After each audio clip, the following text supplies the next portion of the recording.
Première erreur que je vois le plus chez les ceintures blanches, je trouve, c'est quand on est au-dessus, c'est la posture que l'on prend. Souvent, on ne prend pas des postures fortes, on n'est pas assez ancré dans le sol, on n'est pas aussi assez fort avec tout notre corps. C'est-à-dire que, je prends un exemple, le dos arrondi, c'est toujours une très mauvaise chose.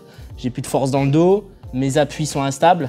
Donc, première chose, posture, on va toujours squatter, dos bien droit. On évite, on ne va pas non plus descendre trop bas, sinon on va commencer à se faire attraper le col, etc. Donc, pour moi, une posture idéale, ça va être un petit peu les jambes en canard. On se penche un petit peu. Et là, déjà, on va être fort. On dirige son poids, sa force vers le centre et on va être dur à bouger pour le partenaire. On prend un exemple. Il m'a saisi le col. Si j'ai une belle posture, je vais, entre guillemets, facilement l'enlever. D'accord? Ça peut être difficile, mais je vais pouvoir l'enlever grâce à tout mon corps. Je squatte, il y a mon dos, il y a tout mon corps qui défend. Si je suis dos arrondi et qui commence à tirer, là déjà je me fais embarquer. Et si j'essaie d'enlever, c'est que la force de mes bras. Donc ça ne va jamais être une bonne option d'être arrondi, d'avoir une mauvaise posture. Ok? Pareil, hein, si on travaille, pourquoi pas, à genoux, c'est la même chose, c'est être bien gainé. Je ne suis pas comme ça. Je vais me faire secouer dans tous les sens, je vais me faire attraper des grippes. Ensuite, on va avoir du mal à les enlever. Donc, je suis bien dos cambré, un petit peu gainé. Et même si je vais vers lui, mon dos reste gainé. Vous voyez, je ne suis pas comme ça. Ok, donc on pense déjà à ça pour améliorer son dessus. Deuxième erreur que je vois souvent quand on est en dessous, c'est on attend comme ça sur le dos, un petit peu en poids mort. Alors, il faut savoir que cette position, si je n'ai pas de grippe, si je ne suis pas accroché, je n'ai quasiment pas de mobilité. Je suis tout sur les abdos. Ma résistance est sur les abdos. Donc ça va être très dur pour moi dès qu'il va commencer à gripper, à m'envoyer du droite-gauche. Pour venir défendre, ça va être tout en muscles. C'est souvent ce qu'on fait au début. On est là, on force. On se retrouve avec des courbatures pendant une semaine. On se demande pourquoi. C'est la posture du dessous. Ça va toujours être ou légèrement en biais. Comme ça, j'ai la force du sol qui va m'aider. Si je suis là, pourquoi pas? Mais on va s'aider ou des mains pour mettre des frames ici, ou je vais venir avoir mes saisies. Si j'ai mes saisies, c'est ok d'être sur le dos. C'est plus du tout le même jeu. Mais on n'attend jamais l'adversaire comme ça. Ok? Dans le même style, si je suis en sit-up, je n'attends pas l'adversaire comme ça. J'ai pas de mobilité. Ok? Donc je vais toujours être bien replié. Je ferme les entrées.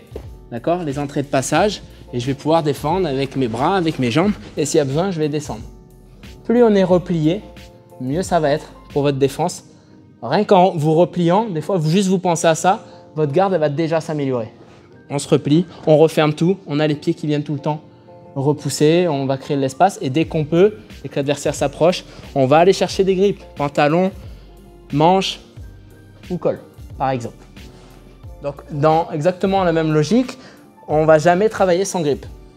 Ok? Évidemment, en grappling, c'est différent. Là, on est en kimono, on en profite, on va chercher des grippes. Alors évidemment, si l'adversaire a pris un peu d'espace, qu'il est loin, on fait attention à pas en voulant aller chercher, tout ouvrir. On va attendre plutôt l'adversaire qui s'approche pour venir gripper. Boum. Dès que j'ai un grip, je peux me faire passer un autre grip. Le col, pantalon, l'autre manche, pourquoi pas. Et on va travailler. Très souvent, je vois quand les adversaires sont un petit peu paniqués sur leur première année, par exemple, ils ont les bras comme ça. Et ils défendent comme ça. Les bras ne servent plus à rien. Non, il faut toujours que les bras viennent attraper. Si on a du mal à attraper le kimono dans l'action parce que ça va vite, on vient saisir, on vient enrouler, intérieur, extérieur. D'accord? Pareil, poignet, pourquoi pas, ça va être une transition. Hein? Dès que j'ai mis mes grippes, je mets mes barrages pour de nouveau avoir une garde solide, ou en tout cas pour ne pas me faire déborder en 10 secondes. Et donc schéma inverse, forcément, je vous ai dit en dessous on va tout le temps chercher les grippes, du dessus on va essayer de tout le temps les enlever. D'accord? Alors évidemment il y a des grippes plus difficiles à enlever, je prends l'exemple du pantalon qui parfois est une vraie galère à faire lâcher, mais le grip par exemple du col qui est sûrement le plus fort, il faut absolument l'enlever. On ne peut pas travailler comme ça et essayer de passer la garde. On va se faire charger, on va se faire renverser. Donc c'est toujours enlever les grippes. D'accord? J'avais déjà mis une vidéo sur enlever les grippes. Pensez-y. L'adversaire me saisit. J'ai toujours ma belle posture. Hein. dos droit, je suis en squat, on arrache. Et tant pis, s'il revient, on arrache, on arrache. Évidemment, on ne passe pas 5 minutes à ça.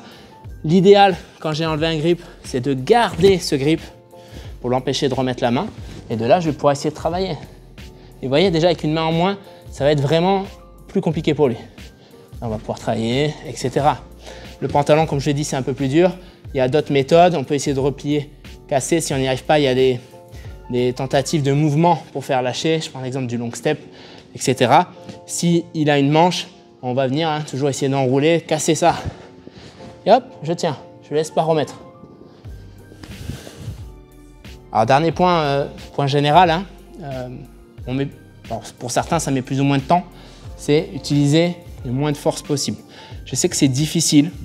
On tombe souvent sur les adversaires qui, eux, sont sans pitié, vont nous rentrer dedans, vont utiliser la force. Ça fait parfois mal à l'ego. L'adversaire est là depuis 2 semaines ou ça fait 6 mois.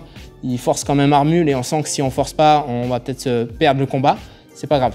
Si on apprend à faire avec la souplesse, en essayant de suivre un petit peu le flow, d'accord, on va progresser techniquement beaucoup plus rapidement que quelqu'un qui va utiliser sa force. C'est pour ça que les poids légers, très souvent, explosent au niveau technique par rapport aux poids lourds, qui eux ont la force pour eux.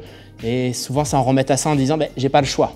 Au lieu de je vais essayer de m'améliorer techniquement, je vais driller des choses, je vais driller des positions où je me retrouve, ils vont me dire j'ai pas le choix, il faut que j'utilise la force. Non, tu as le choix, travaille ta technique, travaille tes drills et ton niveau va largement augmenter.